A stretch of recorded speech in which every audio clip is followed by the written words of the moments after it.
Welcome to Talking Giants, presented by SeatGeek. I'm your host, Bobby Skinner, here with my co-host, Justin Pennick. And we finish up our official 2024 draft coverage with our Giants defensive undrafted free agent class.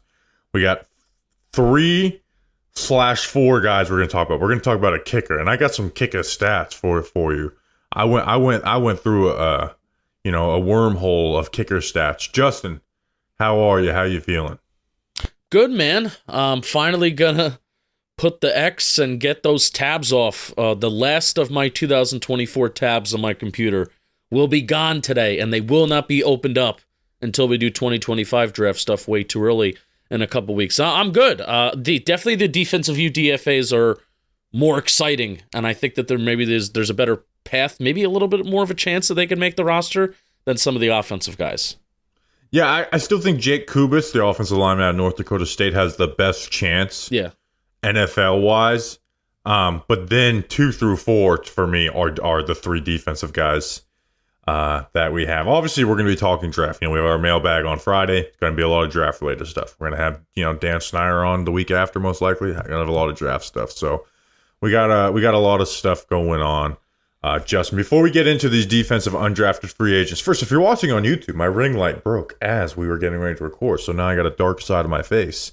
But this episode was brought to you by some special people who are seeing this first, and the special person this week is Andrew Nix. This is Bo Nix's cousin, who actually has a higher completion percentage. Justin, who is this highly efficient Patreon user? He's also a New York Knicks fan. Go New York, go New York, go. Bobby Skinner playing your Indiana Pacers. What's the status of your Orlando Magic? Currently winning Game 7 while we record this. As we record this, I want an update when we do a DraftKings read. Patreon.com/Talking Giants, $2 a month, plus some of the tiers. Andrew Nix and a lot of other people get to watch us live while we record the shows. Bobby will send you stickers in the mail. He's back in Florida now, so he's probably doing that. And there's some shirt raffles a couple times a month. Patreon.com/Talking Giants. Thanks, patrons. I'm glad you did. You'll be glad you did. All did. right, Justin, let's talk about these defensive undrafted free agents. And I want to talk about this guy first. Alex Johnson, a nickel corner out of UCLA. You look at like testing size-wise, like this is like what you look for. 6 foot, 185. You could obviously add a little more weight and be happy, but 30 1/4 inch arms. And then the pro day testing is pretty solid. A 4.44 40, the Wendy's 40, the 37-inch vertical jump, 7 flat 3-cone drill, and he had production, right? Like he didn't allow very many yards these last 2 years at UCLA, right? Like 4.4 yards per attempt last year, 4.1 the year before, and then had 5 interceptions this past season. And the interceptions were pretty good plays, too. Like, they were smart, good football. Obviously, there's like one versus Arizona where the QB just overthrows it, and then one panic throw versus Boise State. But the other 3 were like really nice interceptions where it's undercutting an underthrown ball, not getting caught up in a rub route and undercutting, in zone coverage playing the flat. So there's some good stuff there. This, to me, is the best chance for the defensive players to make it is Alex Johnson, because he was the only undrafted free. Him and Jake Kubis are the only 2 undrafted free agents, Justin, that we looked at. Where I'm like seventh round grade, right? Like that. Those are guys where it's like, okay, I could have seen them going in the 7th round. Also, side note, Justin, I watched more UCLA defense film than I think any other film this go around with Darius Muasau, Gabriel, the Murphy brothers, Letu Latu. Some of the offensive linemen versus UCLA. I am well versed in UCLA defense this year. Yeah. Here's currently the nickel corners that are on the roster right now, too. You have Cordell Flott. You have Andrew Phillips, who, could be outside, inside, but they already said he's going to be in the slot, primarily. Darnay Holmes, Aaron Robinson, Alex Johnson. I can see, like, Aaron Robinson doesn't exist in my mind because he's going to get hurt. I don't think Johnson's making the roster, but if we were just eliminating the Giants depth chart, he's the best defensive UDFA to me. I think he could. I mean, they actually do have bodies at slot corner because with Andrew Phillips and Cordell Flott, those are 2 those are two slot corners. And then you also have Darnay Holmes, who I actually think could be better in this system than just a man coverage heavy system with Wink Martindale. So I think there's a chance. If Alex Johnson comes out here and he has a solid camp, I think that there's a chance. I want to go through some stats though, Bobby, because Alex Johnson this past year was a slot corner, and sometimes that's a little bit refreshing where you have a corner that plays a lot on the outside in college, and then you're like, oh well, he's going to he's smaller, he's projected to play the slot in the NFL. We're not talking about a 5'8" guy where it's like, okay, nickel, like that's just his position. He understands slot. He has the frame. He has a good enough frame to play outside in a pinch, but he is a slot corner. Yeah. So I'll read you some stats since there's a little bit of a sample size here. So here's among players with at least 76 snaps in the slot that are also draft eligible players this past year. He has the 9th lowest yards allowed per snap. All right, well let's bump up that snap count. Among players with 195 snaps in the slot, and again, draft eligible players, there were 19 players that qualified this year in that category. He had the 2nd lowest yards allowed per snap, 3rd in snaps per reception allowed, that's 3rd lowest, 3rd in passer rating allowed, 2nd in interceptions in the slot behind Mike Sanders still with 5, 3rd lowest in yak. He had the 7th most total snaps in the slot. Bobby, like these are good numbers, and he's not playing for a small school. He's playing against UCLA. He's playing against some, offenses that are pretty solid. So these are good numbers from the slot, right? And his film is solid, right? There's things that you want to see get better, but with him, it's not like, oh man, he gives up big plays. Like it's the opposite. Sometimes you want to see him. Like here's my biggest negative with him is I want to see better burst out of his back pedal, because there's times like you think a guy has 5 interceptions. There was like multiple plays in games where I'm like, oh, here, because you don't, watching it for the first time and you're watching him as an interception, like, oh, here it comes. And he ends up giving a catch, right? Like versus Arizona, there's 2 throws, 1 on an out, where he's in great position. He pounces, he goes to undercut, and the receiver, Jacob Cowling, ends up catching it. And like a out route, right? But again, the interceptions are he's got the good speed to run with guys. He's got good press technique. Now his press doesn't really bring any pop, but it also doesn't put him behind. I think he's got to be a little more aggressive with that, because wide receivers can just time that up. But he stays square from off man coverage. The biggest issue is, again, not having like that great burst you look for out of the back pedal. And when in man coverage, he kind of just allows guys to keep good body positioning, especially so on the horizontal routes, right?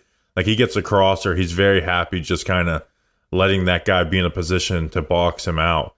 But like if he's in zone, he's passing things off, he's clearing traffic to avoid rub routes. But he keeps his eyes, like there's very, very good, solid film on him. And then you see some of the interceptions, right? Like the one I posted. They've tried and run a rub route with a fade. He avoids the rub, has an interception. Versus Washington State, right? He acts as if he's clearing with the vertical, undercuts the out route, quarterback throws it, bam, interception. And then there's other really nice plays that he has. Now he's a below average run defender too, which is obviously a knock for a nickel corner too. So there's obviously reasons he went undrafted, but for undrafted cornerback film, sometimes it can be really ugly. And you can also just be like, hey, just doesn't have the athletic thresholds to play in the NFL. Like Jamon Green last year out of Michigan, right? Really liked some of his film. Like the dude could press guys up. He was long. It's just he just doesn't have the athleticism to hang consistently in the NFL. With Alex Johnson, he does. Yeah, I agree. And I definitely think he leaves a little too much cushion at times, whether that's in man, whether that's in zone. He really isn't a good tackler. I think he uses his arms more than a shoulder to tackle. And there are just some times where, I don't think he's going to be an impact against the run, which that's kind of like a prerequisite for a nickel corner in today's game where, hey, if you don't want to run towards Dexter Lawrence, just run towards the outside, and that's what teams are going to do against us. He's been in college since 2018. He started with Oregon. I didn't find his official age, but then you have to infer if he started with Oregon in 2018, he has to be at least 23 years old. He has special teams experience and some success. I think I saw him, I was watching just, highlights to start. He had a blocked punt in there, but also it makes me concerned that if he's not a great tackler, you're going to put him on special teams. If he's a good special teamer in camp and they feel confident in him in that role, then I think obviously that's always these UDFA's best chances to make the roster. But the nice thing about Alex Johnson is that we're not just banking on that. Like, there's good stuff. There's some solid stuff out of the slot here, where even he doesn't allow a ton of catches. He has the ball production, and even some stuff. I tried in my brain to not compare him to Andrew Phillips because there's obvious Andrew Phillips with the talent was drafted, and this guy with his talent and with his upside was not drafted. But there is some good stuff here. Here's my question for you. I have a question. Go ahead. Is there a role? I saw some, I think Lance Zierlein might have put this out there. Is there a role for him at safety? See, I thought that. There's no safety reps, but I did think that. The only thing that worries me from saying that clear cut is the lack of burst from the back pedal. But as far as staying square, there was games where when teams would have a good receiving tight end, they would get into dime and they would just put him on the tight end. I think that might have been Arizona a few times where they when they would get into their dime package, they would just put him on the tight end and then have another guy playing that actual nickel corner versus slot wide receiver. So yeah, I think there is, but at the same time, as much as safety is not a strength of the Giants, it also has some depth at that position to where I would just I don't think he's making the roster unless injuries come into play, but I do think he's a practice squad lock. But yes, he can definitely move and play safety if that's what you want out of him. I did have that thought of him moving to safety, but there's just no reps of it. But what he does translate to that. Would you be interested in camp if he's a guy that, and this is going to be third team, right? We're talking about third team. Hey, but we're still locked into it when we're watching. Especially with John Giles. Yeah. Would you be interested if the Giants start flirting him with slot corner or safety, or do you want him just competing at one spot? Hey, safety. He's if the Giants wanted to be a safety. He's the perfect try different things with type of guy. I mean, he's an undrafted free agent. There's no investment into him. At both positions, it's an uphill battle to make the roster anyways. Try different things with him because there is talent there. There is production there. There is a guy who understands football there. Him and Jake Kubas to me are the best two UDFAs in this class. And I actually think it's by a pretty wide margin, right? It's Kubas and Alex Johnson, and then I think there's a solid drop off to the next guys. Yeah, I would 100% agree. How about that, Alex Johnson? How about UCLA? Let's freaking do this. All right, next, Justin. You know what's something I like about the defensive class? We're hitting the big school names, right? It's just going to look better on the thumbnail. We got UCLA, we got Oregon next. And then the next guy, I mean, he has the best schools all combined and out of the damn draft class. But first, we're going to look at Casey Rogers, defensive tackle out of Oregon, 6'4", 294 pounds, 32-inch arms. Good testing, a 4.8, 440, 35-inch vertical, 4.51 shuttle, 25 bench press reps. In the past 2 years at Oregon, he's had 56 combined tackles, a sack and a half, and then 6 tackles for a loss. Justin, he is a 2-year Nebraska player turned Oregon transfer. Who was the last New York Giant at defensive tackle to do that? A Nebraska to Oregon guy? Yeah. That exact path? Yeah. Come on, man. This is. I mean, was it Jordan Riley? Yeah, it was Jordan Riley. Yeah, which that made me think they probably. Well, no, this was maybe the same scout that saw Jordan Riley also saw Casey Rogers. Andre Patterson said one of my favorite media clips out of last year was in the preseason, and they're asking the Giants D-line coach Andre Patterson about Jordan Riley. Basically said, his film sucked, but we met him in person. It's always about he was someone that we wanted to work with. They also probably just saw how big he was. Yeah, which is that makes me kind of feel good because I was his film kind of sucks. Also a 7th round defensive tackle. So again, a former lacrosse player and Nebraska transfer. So Casey Rogers I almost called him Casey Riley. Casey Rogers can frustrate me, Justin, because he has the athleticism, right? And he's an undersized defensive tackle who's less than 300 pounds. Like, he's got quick feet, the above average athleticism of the defensive tackle spot. I think his strength is pretty solid too. What drives me nuts about Rogers is that his pad level rises, right? Like, he just consistently plays way too high. Where if he got his pad level down, it could have maybe doubled his production as a pass rusher, even though he's never going to be a good pass rusher in the NFL or even in college. He wasn't going to be some disruptor. He could have gotten a lot better, a lot higher pass rusher win rate on that. Just keep your pads down, because he's got that quickness to be like a gap penetrator. He plays with good strength. When he does get into a position to push the pocket, he does that well. Yeah. But he just doesn't work any pass rush moves really or string anything together. And then in the run game, for a guy his size, he's a solid two-gapper, right? Where he's going to strike, extend, and then read. And he's got good eyes in the run game, solid instincts to go and find the football. And when he's facing angled down blocks, he does a good job, stay square, get hands, use that leverage. There's some good football film that you wouldn't expect to see for an undersized, athletic penetrator type of guy. But that was my thing with him. Is just get your damn pad level down, because it just was consistently just running straight up and down. And Casey Rogers is inconsistent.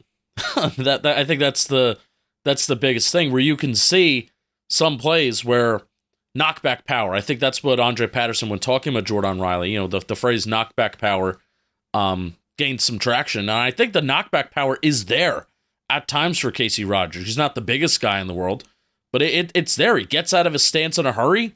He gains an advantage early in some 1v1 situations. You see that he stacks and he sheds some guys at times. I also think there's one QB hit or sack that he has where he kind of he shows a little bend and he flattens a little bit of a line. Yeah. One of the main, and you can use him in the stunt game because of that. Yeah. Now here's the main thing. He's already 25. He's going to be 26 in December. Now you're not really thinking about that. Every defensive tackle we bring in is 25 years old. Now I'm not really thinking about that as your NFL career with the Giants, right? But I'm thinking about it from an evaluation standpoint. He's 25 years old playing against 20, 21, 22 years old, guys that are 22 years old. And then even if you're 23, wow, you're a little bit older, sometimes a little bit older during the college year, right? Where you turn 24 in the offseason, maybe. So that's also my thing. You're already 25 years old.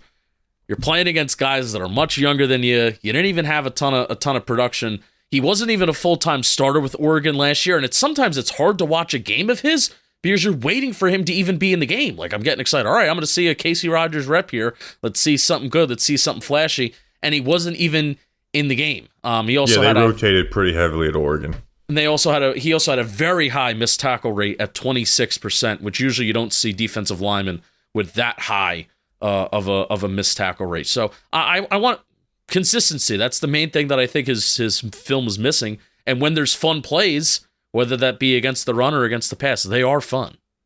And that's where your point about the age does give me pause with him, is because, like I said, for someone his size, and I don't think he's the strongest guy in the world, he played strong at Oregon, right? He two-gapped really well. When he got in position to push the pocket, he did that really well. But I don't think he's gonna be able to do that at the NFL anywhere near the same level, right? Which I just think is going to give him a hard time of making an NFL roster. And hey, that's nice that you're athletic and stuff, but put together, use your hands as a pass rusher, because it's basically all just trying to shoot the gap. Just get into the gap, play with strength, and split those double teams. And again, 25 years old, you should have some of that stuff down. Now, the good part is that we do have an Andre Patterson who, that's what he's good at, right? We saw, again, last year, a 7th-round Oregon defensive tackle, where we're this film is not very good at all. And this, Jordan Riley had a really good preseason, had some, decent film when he got his shot in the regular season, even some good plays versus Jason Kelsey. when the season was coming to a close. So his ceiling is 5th defensive tackle in Casey Rogers, and so that's what we're getting out of undrafted free agent. It's just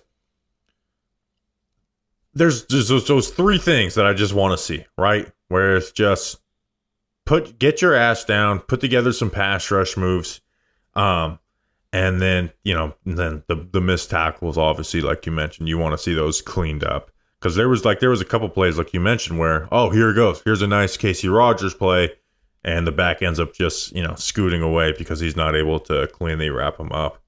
But like the run game film to me is consistently good. The pass rush film is, why isn't this better type of stuff? Because it can be. We're not talking about a guy who's slow off the ball and lacks the athleticism. We're talking about a guy who does get off the ball quick, who does have the athleticism, but just needs to keep his ass down and actually work some pass rush moves. Here's the huge question. The question that's on everybody's brain right now. People are screaming this from home. Bobby, who do you like better, Ryder Anderson or Casey Rogers? Ooh. I have a clear answer, and it is biased. I'll say Ryder, right? Like, Ryder was a clear, hey, we called that move edge to defensive tackle. Shout out the Andrew Thomas interview podcast. It's very funny that, we interviewed Andrew Thomas, our first in-person interview, and I'm more proud that we did a eval on Ryder Anderson and correctly. We were right on it. This guy has to go from edge to defensive line. Yeah. Did we watch that? What was the timeline of us preparing? We for watched that? his film in my hotel where they had people living there. In your Homewood Suites hotel that had no AC on it. It was hot as hell. It went out of power. Very awkward. Me and Justin walking into one of those suites with all these cameras and lighting. That was the same hotel, by the way, that when my house burned down in 2011. That's where I stayed for 11 months. I love that story.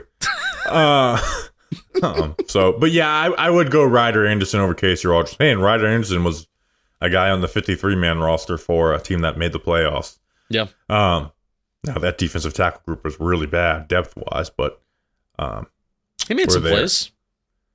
We're going into the season with Jordan Phillips as our second best defensive tackle, right? Yeah, it's concerning. There are some positions where you can't, with only 6 picks, you can't address everything. Now, I will say what makes me feel a little bit better is that, we're not going into the season with Kayvon Thibodeau, Azeez Ojulari, Dexter Lawrence, and Jordan Phillips. We're going to the season with Brian Burns, Kayvon Thibodeau, Dexter Lawrence.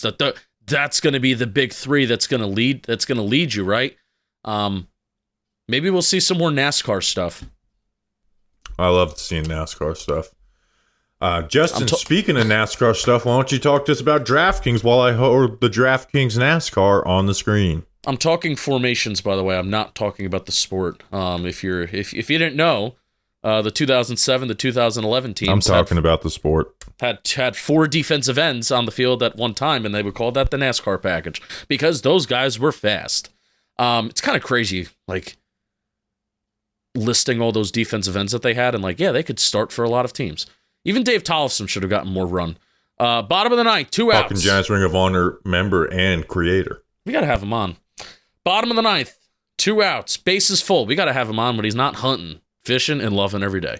In Nebraska, down 3. The crowd is on their feet. The drama of baseball is real, and so is all the action at the DraftKings Sportsbook. From the first pitch to the final out, DraftKings has you covered with same-game parlays, live betting odds boosts, and so much more. And if you're new to DraftKings, you got to check this out. New customers bet $5 to get $150 in bonus bets instantly. DraftKings also has you covered with same-game parlays, live betting odds boosts, and so much more. All right, final thing, because you're not joining us for the Charlotte trip, right? Speaking of NASCAR and betting NASCAR, bet some winners.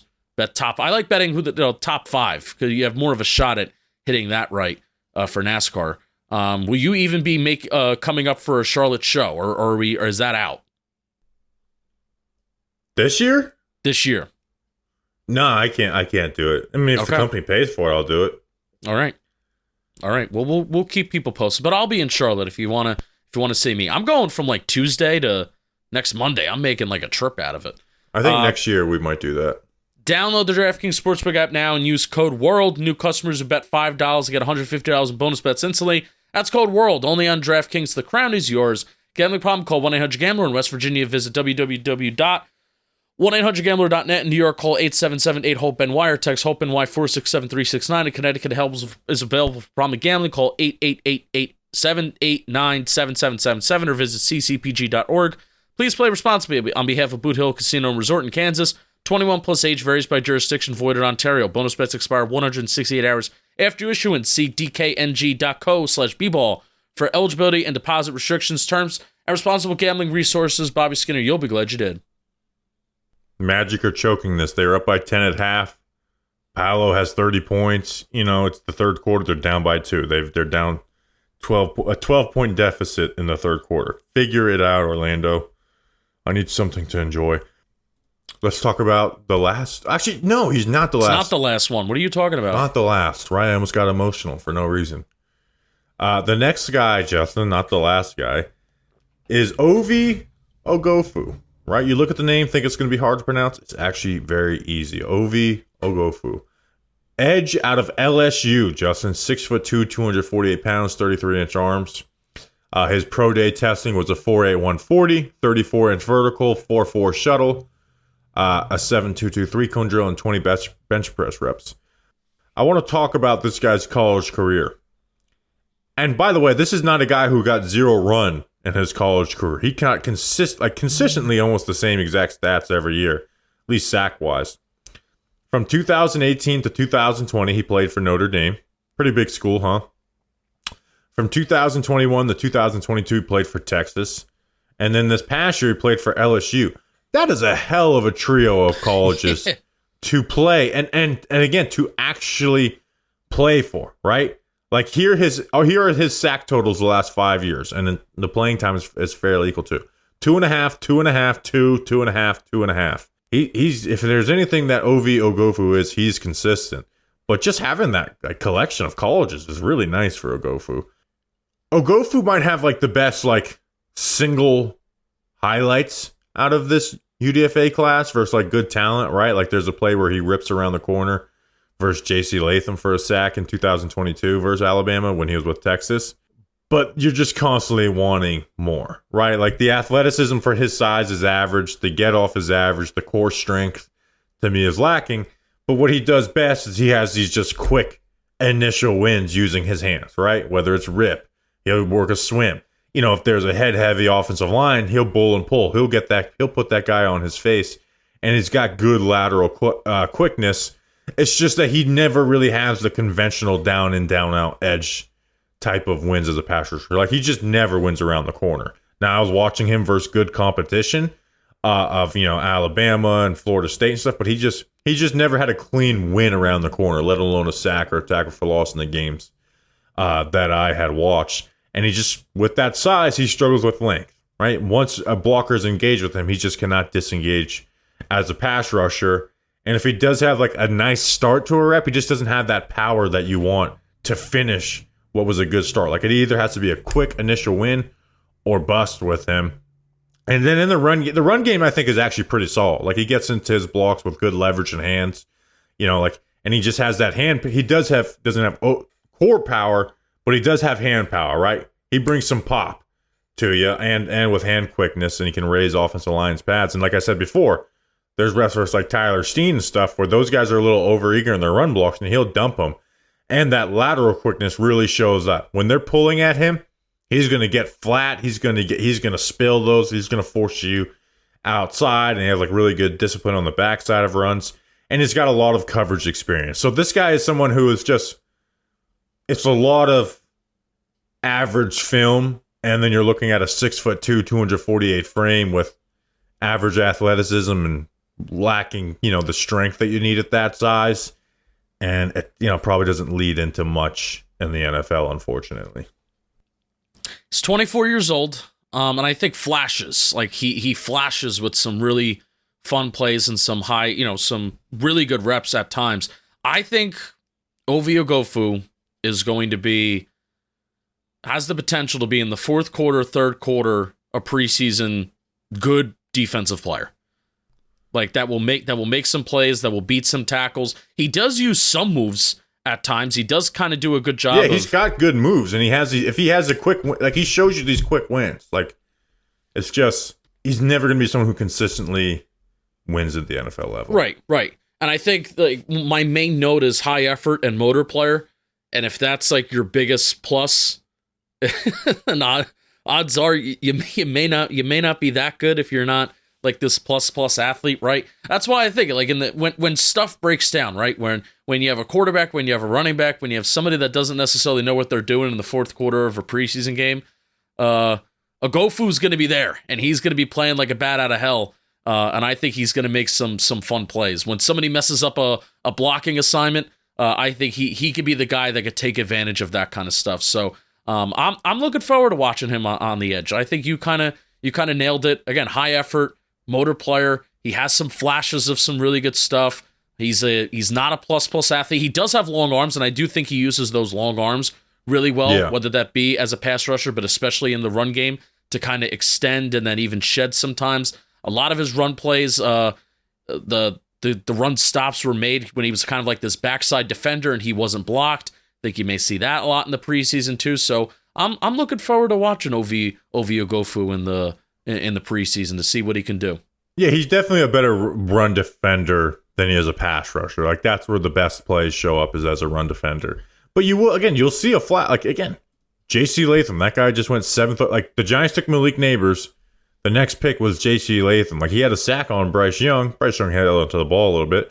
Where he gets low, he rips around the corner and gets himself a win. And he even had some like nice run reps versus J.C. Latham. Now it was J.C. Latham was strong as hell and would stonewall him basically every other play in that film, but he was able to do that. He won't probably get this opportunity in the NFL, but if you moved him on the interior in a pass rush, like he can set up like hesitation moves working outside in and using that lateral quickness, but he's probably not going to get that opportunity in the NFL. He does split double teams in pass pro. He kind of splits them down the middle and he gets kind of skinny with some long strides. I did notice that, so that was pretty fun. I've used the word fun a lot this episode because I'm trying to be nice about these UDFAs. I mean, the guy's been a contributor for Notre Dame, Texas, and LSU. That's a hell of a it's a good run. A resume to have. And now the New York Football Giants. So, like you said, he's 24 years old. Just a crazy I mean, his high for sacks the last 5 years is 2.5. His low is 2. Yeah, he could have declared last year, stemming away from Texas, and he may have not gotten drafted, but he would have been a UDFA last year. I know, Justin, we're about to talk about a kicker, so we're not technically done. And I think the NFL, media, like this was reported because of the COVID or whatever. This UDFA class sucks. Yeah, I mean, didn't Joe Shane say that they had like was it something crazy like 170 or 70 or I think it was like over 100. 100 players went back to school that they had draft grades, like players with draft grades on them. Well, it was the lowest amount of underclassmen to ever declare. You have like this COVID thing is starting to end. It was this was for the Giants specifically. I didn't look at every other team. This was the worst UDFA class, and I think it might have been around the league, Justin, because usually when we finish our draft, when the draft ends, usually we can put together a list of like 10 UDFAs who we have like not really some decent knowledge on. This year, there was essentially 4 guys, and maybe like a couple Senior Bowl names that stood out. Gabriel Murphy was like the highest rated player I had be a UDFA who went to the Vikings. And even then, it's like, okay, well, he has the shortest arms ever for an edge, in NFL history. So there's like a lot working against him. After that, like I actually left together my best available left. Like Chigozie, and you see him, Justin, right? Yes. Someone that the Giants visited with. He was the second, and he got the most guaranteed money for any UDFA this year. Let's see, and who else was remaining? So I had Gabriel Murphy as I only had 4 guys remaining. Gabriel Murphy was one. Come on, load for me. Chigozie, Dylan Johnson, the running back out of Washington, Curtis Jacobs, the Penn State linebacker, and then Charles Turner, the LSU center. And Tejuan Palmer wound up getting drafted, right? In the 6th round by the Cardinals. Do we know where that kid from Virginia Tech, who originally went to Nebraska, do we know where he went? It was like Fadarius Payne or something like that. Yes. Yeah, Fuldarius, something like that. I don't know. I'm curious myself. Fadarius, Virginia Tech. Yeah, it was Fadarius Payne. Texans. Damn you, Texans. So yeah, it was just and again, we've done the UDFA episode. This is our 6th year doing it. And this was definitely like the least fun class to talk about. Yeah. But we're not done yet. We got Jude McAtamney, the kicker out of Rutgers, Justin. Hey, Jude. By the way, we've got another Euro kicker. He's Irish. You know where the Irish people are from? Ireland, Scotland. Boston. No, they are from Ireland. Wasn't the starting kicker for Rutgers in 2023, and he went 0 for 1 on his kicks on a 50-plus yarder. Was the starter in 2022, where he went 12 for 18 on field goals and 23 to 24 on extra points. But, Justin, he was the kickoff guy for Rutgers this past year, where he had a 62.8 kickoff distance average on 63 attempts in 2023, and his yards per return on kickoffs was 15.5. That was 8th in the nation. In the nation, this guy was the 8th best kickoff guy. In the Nathan. And then in 2022, in the kicks that he had, he was 12 of 18 total, so 67%. 3 for 3 on 20 to 29 yards. 4 for 7 on 30 to 39, 57%. That's not good. 5 for 6 on 40 to 49, 83%. That is really good. And then 0 for 2 on 50-plus yarders. This guy is Rutgers. This guy is Irish. This guy is a kicker. And Justin, special teams are starting to have a bigger role in the NFL with these new kickoff rules. I'm just saying, you never know. But we kind of do have to have a plan eventually for Graham Gano. I'm not going to say Jude is that plan, but he did get injured last year. He did. Fat Randy lost the game because of that. Fat Randy to the rescue. Seems like this is a place kicker move, if anything. Yeah, it seems like it's just a leg to have during training camp. Which does interest me, though. Like, the whole new rule... again, I've said it over and over again, and I can't say anything insightful about it. I actually do want to... I want to try. Maybe I'll go back to the XFL and see... Instead of just the one highlight that they kept showing over and over and over again of the reverse that they had in the XFL, like, wow, look at the new rules that has the potential to do this. But I'm like, okay, this is the only highlight I'm seeing. Is there anything else cool that happened? So I actually do want to go back to the XFL when it was happening, I think, for a few weeks and see those new rules, or maybe it was a full season. See what's happening here and see maybe if I can learn anything about it. Because I think there's going to be somebody that's going to come up with the good strategy. This is how the NFL works. There's going to be somebody that's going to figure it out better than everybody else. It's going to work it's going to be like, oh, wow, look at this thing that's working. And then everybody else is going to start doing it, and then it's going to get figured out. So it's Michael a race to that point. Figure it out. You know who wouldn't have figured it out? Who is still a special teams coordinator with the Bucs? Jerome Henderson. Not Jerome Henderson, Thomas McGahee. Don't say that. I'm going to name search Thomas McGahee on Mondays and just see what Bucs fans are saying about him. Okay. Maybe after losses. After wins, they won't care. Justin, that's our defense. That's our UDFA class. That's our 2024 official draft coverage in the books. I can't believe we stretched 40 minutes out of this, by the way. Me either. Since we're talking about kickers, though, we talk about Tommy DeVito won those games. Kickers made our draft picks a lot higher. Graham Gano versus the Jets, and then we missed the kick versus the Rams. I think that was Fat Randy who missed that kick. That's 2 wins taken off the board due to kickers. And what did we finish? 5? 6? 6 and 11. So we would have been 8 and 9 if our kickers wasn't injured. Can you imagine? Or let's be real about this for a second. Oh, we should have lost more, didn't get the quarterback. if the Giants somehow got 8 wins with that pathetic fucking 2-8 start, that would be something that we're already not celebrating. We already gave Brian Daboll credit for keeping the locker room together, keeping the team together, and winning some games late down the stretch to kind of just keep composure of the organization and the locker room. If they somehow got to 8 wins, I would have been fuck yeah. I would have been really happy with that. That's sad to say. I think they're going to win 8 win. I think they're going to be 8-9 this year. I think that's what I'm going to end up on. I'm praying for that. Yes. That sucks to pray for. Especially 3 years into a regime. But that is probably going to where I'm going to end up on my prediction this year is 8 wins. They won 6 this year, 10 if you include the playoff. 9.5 with the tie the year before. Stupid tie, yeah. So like I'm kind of landing in the middle on that. I'm just so excited to see Malik Neighbors. Like it's going to be fun. Like it's going to be fun to watch him on offense. Still very worried about the offensive line, but that's as Giants fans, when haven't we been? It's been a long time since we haven't had this. It's a day that ends in a Y. Yeah.